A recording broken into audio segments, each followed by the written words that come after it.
हाँ ये नाज़रीन, आज हम आपको मसाला फ्राई फ़िश बनाने की रेसिपी देते हैं जो कि बहुत मज़ेदार तैयार होती है। ये वो रेसिपी है जो कि अमूमन कराची की रेहड़ियों पर मिलने वाली फ़िश की होती है। इसके लिए हमने फ़िश ली है। फ़िश आपको जो भी पसंद हो आप वो लें। हमने बासा के फ्रोज़न फिलेट्स लिए हैं जो बस गुजारे लायक ही होते हैं, लेकिन मसाला लगाकर ये बहुत अच्छे बन ही जाते हैं। इसको हमने क्यूब्स में काट लेना है जैसा कि आप देख सकते हैं। अब हमने ग्राइंडर में 2 टेबलस्पून भर के अच्छी तरह से भर के होल कोरिएंडर का लिया है और 1 टेबलस्पून अच्छी तरह से भर के क्यूमिन सीड्स का लिया है, यानी कि सूखा धनिया और सफ़ेद ज़ीरा, और इसको हमने कूट लेना है। ये देखें, इसकी ये शक्ल हो जानी चाहिए। ग्राइंड करने के बाद इसको हमने मोटा मोटा ही रहने देना है और इसको अब हमने अपनी फ़िश पर डाल लेना है।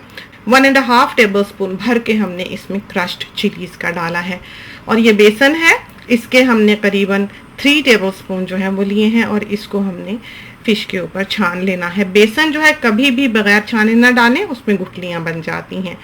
2 टेबलस्पून हमने इसमें कॉर्नफ्लावर के लिए होंगे जो कि हमने ऐड किया है और अब हमने इसमें अंडा डाल देना है और 1 टीस्पून हमने इसमें सॉल्ट का डाला है। नमक जो है वो ध्यान से डालें, हमारा नमक थोड़ा फीका है, बहुत मुमकिन है कि 3/4 टीस्पून जो है वो आपके लिए सॉल्ट काफ़ी हो।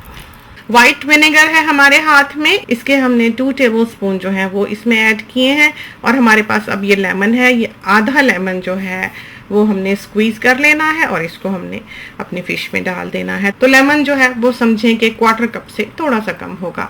अजवाइन ली है हमने 1/2 टीस्पून भर के कैरावे सीड्स और इसको हमने फ़िश पर डाल दिया है। ये याद रहे कि बहुत सी चीज़ों के लिए टेबलस्पून का इस्तेमाल किया है, कुछ चीज़ों के लिए हमने टीस्पून का इस्तेमाल किया है, तो ध्यान से ये रेसिपी देखिएगा। इसके बाद हमने इसमें फूड कलरिंग डाल दी है और फ़िश को जो है अच्छी तरह से हिला के मैरिनेट करके अब हमने थोड़ी देर के लिए रखा रहने देना है। हमने इसको 1 to 2 आवर्स के लिए वैसे फ्रिज में रखा है।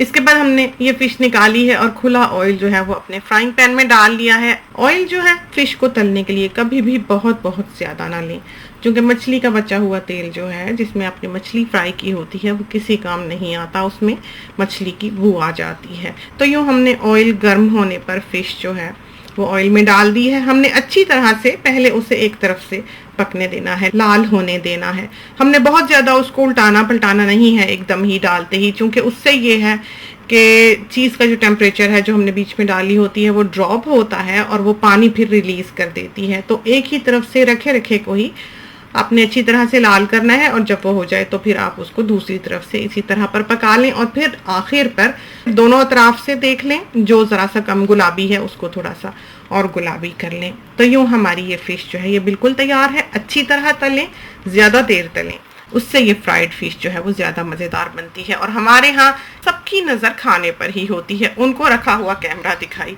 नहीं देता है। तो इससे पहले कि ये सारी फ़िश हमारे सामने से चली जाए, हम आपसे इजाज़त चाहते हैं। खुदा करे कि ये आपकी बहुत अच्छी तैयार हो और आपको पसंद आए। इसके साथ ही हमें इजाज़त दीजिए। अल्लाह हाफिज़।